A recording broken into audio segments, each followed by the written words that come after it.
अब देखो मैं एक क्वेश्चन और ले रहा हूँ सेम मेथड से। क्या बोला है, obtain regression equation of by on x. By on x बोला याद रखना, पहले वाले सवालों में एक्स ऑन बाई था, अब बाई ऑन एक्स बोला है। Same method least square method को यूज़ करके बाई ऑन एक्स के लिए रिग्रेशन इक्वेशन निकालनी है। तो देखो बाई ऑन एक्स बोला हो तो मेरे पास इक्वेशन होती है y is equal to a plus b x, ये इक्वेशन होती है।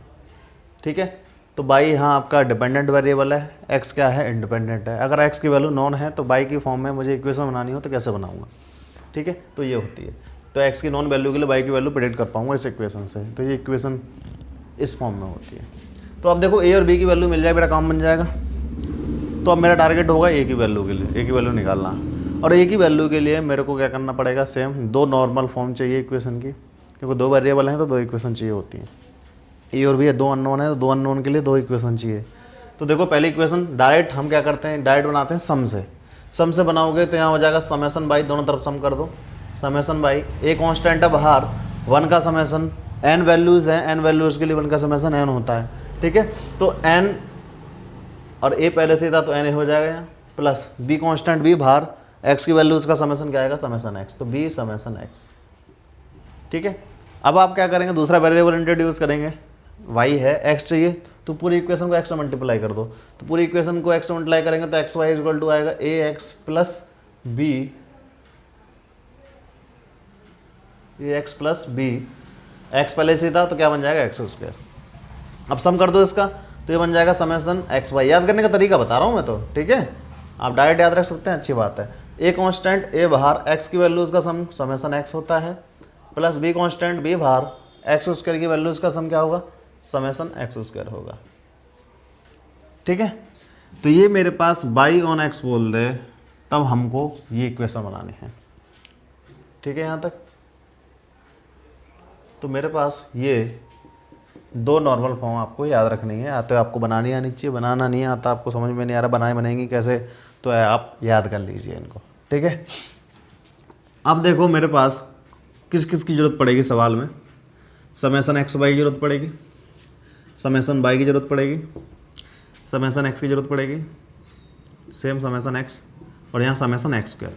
तो इतने ही कॉलम बना लो आप और यहाँ आप वैल्यू डाल दो और तो आपको ए और बी की वैल्यू आपको मिल जाएगी। दो अननोन है आपके पास ए और बी, वो निकल जाएँ और वो यहाँ डाल दूँ तो मेरे पास काम बन जाएगा। तो मेरा टारगेट है ए और बी की वैल्यू निकालना।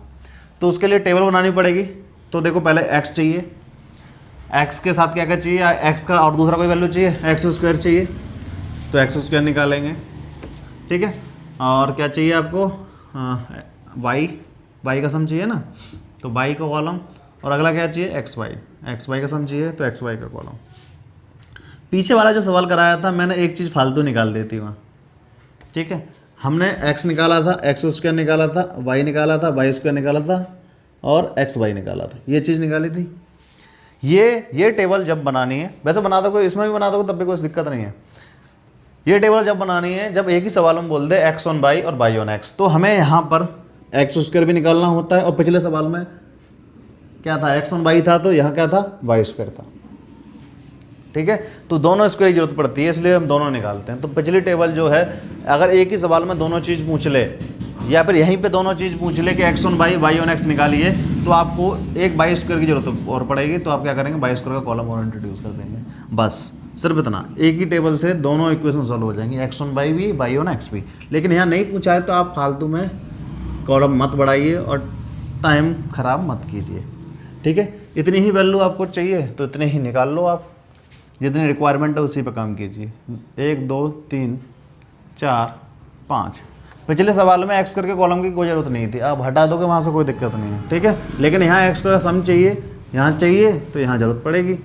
तो देखो 1 का स्क्वायर क्या था 1, 2 का स्क्वायर 4 था, 3 का स्क्वायर 9 था, 4 का स्क्वायर 16 था, 5 का स्क्वायर 25। ठीक है, अब देखो बाई की वैल्यू क्या है, 9 9 10 12 11। 22 की जरूरत नहीं है, वो निकालूंगा ही नहीं। एक्स वाई चाहिए, एक्स वाई का मतलब एक्स को 22 से मल्टीप्लाई करूँगा। 9 1 जा 9, 9 2 जा 18, 10 3 जा 30, 12 4 जा 48 और 11 5 जा 55। सभी वैल्यूज़ का सम चाहिए तो सम ले लो, समेसन एक्स का मतलब एक्स की सभी वैल्यूज़ का सम। 5 और 4 9, 3 12, 12 और 2 14 और 1 15, समेसन एक्स आया 15।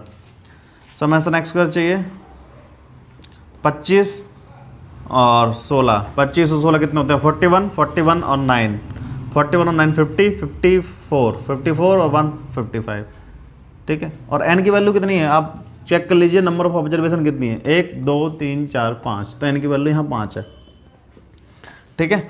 अब बाई का सम चाहिए तो समेसन बाई निकाल लीजिए आप, कितना आएगा 9 9 18 और 10 28 और 12 40 और 11 51 आएगा। पहले वाले में देख लेना 51 ही आ रहा था, देख लेना, मुझे पता नहीं है, आप कैलकुलेटर लेना, इन सबको जोड़ लेना 51 आएगा।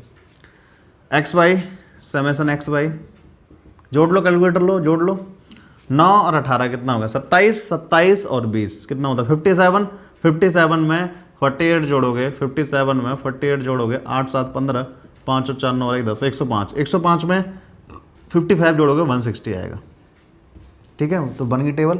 आप एक बार कैलकुलेशन चेक कर लो, मैं भी वेरीफाई कर लेता हूँ एक बार। समेसन एक्स आया है 15, समेसन बाई 51 और समेसन एक्स स्क्वायर आया है कितना 55 और समेसन एक्स वाई आया है 160, ठीक है। मेरी कैलकुलेशन ठीक है।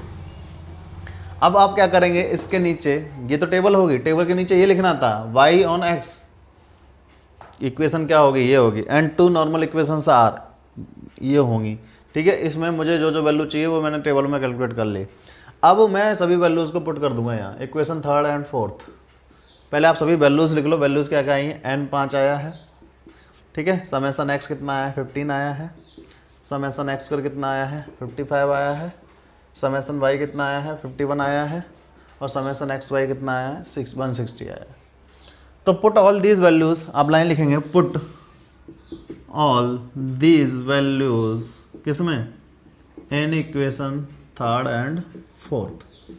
पुट कर दो भाई, समेसन एक्स वाई 160 था, इधर नहीं दिख रहा होगा तो इधर लिख देता हूँ, समेसन एक्स वाई 160 आया था।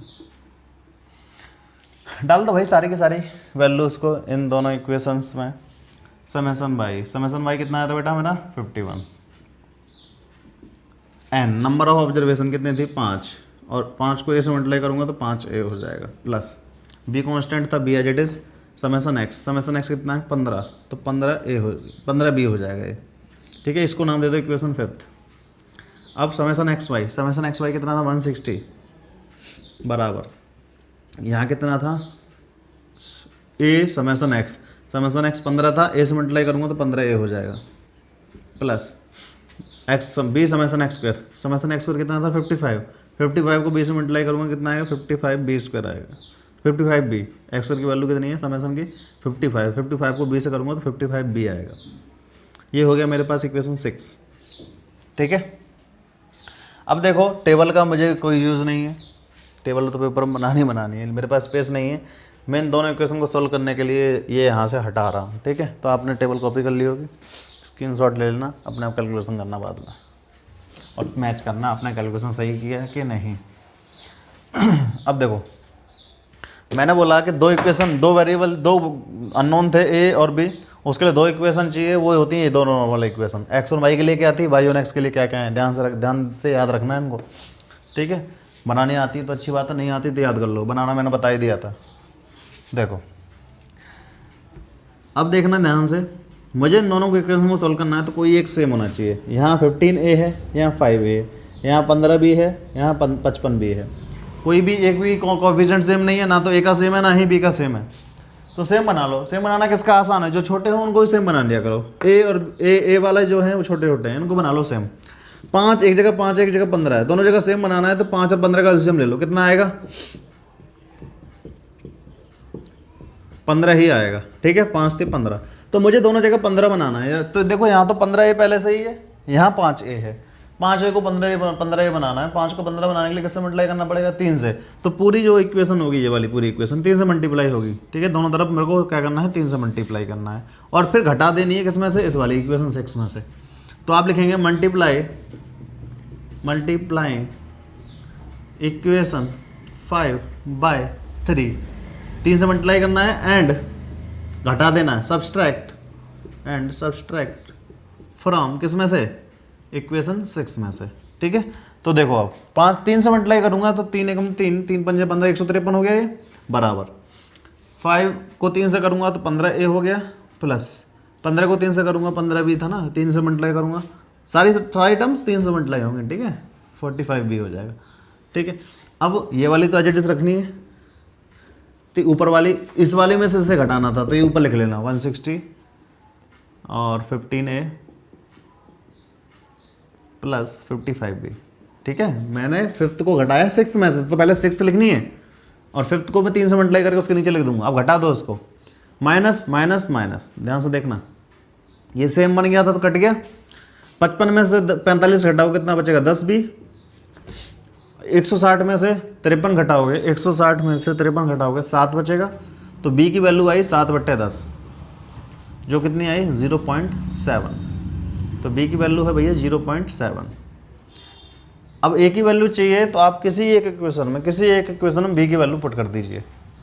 तो पुट इन इक्वेशन किस में, फिफ्थ में पुट करूंगा, इक्वेशन फिफ्थ में, तो मेरे पास 51 as it is plus 5A as it is, plus नहीं था 51 था बराबर 5A as it is plus 15B B कितना है 7/10 या 0.7, एक ही बात है 0.7, भाई 10 हटा लो ना, तो इसको ऐसे ही रहने दो, आपकी समस्या है आप कैसे कैलकुलेट करेंगे, ठीक है। मैं सिर्फ एक कैलकुलेशन बता रहा हूँ, कैसे कर लिया, आंसर सेम आता है।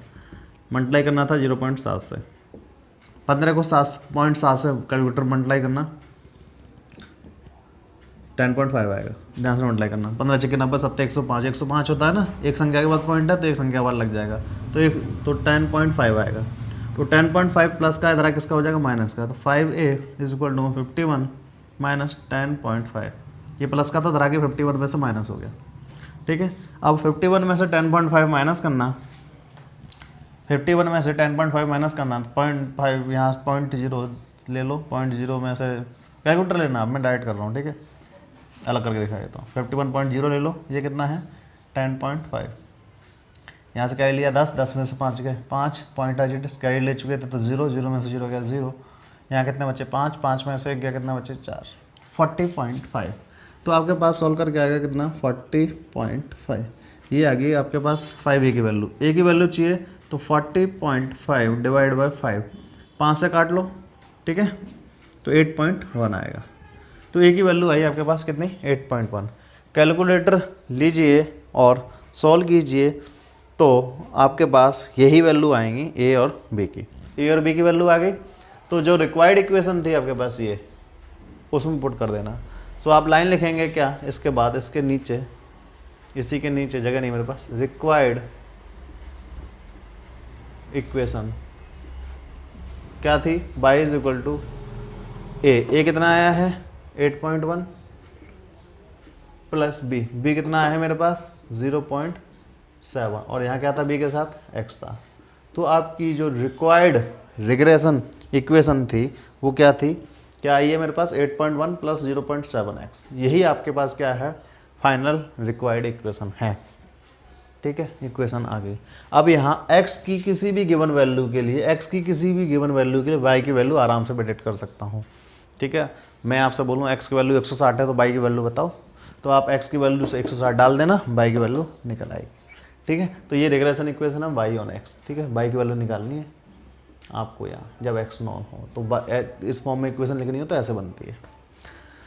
तो ये दो कैलकुलेशन बताई मैंने कि x ऑन y बोल दे और y ऑन x बोल दे, तो मैं लीस्ट स्क्वायर मेथड से कैसे सॉल्व करूँगा, तो ये मेरी कैलकुलेशन है, ठीक।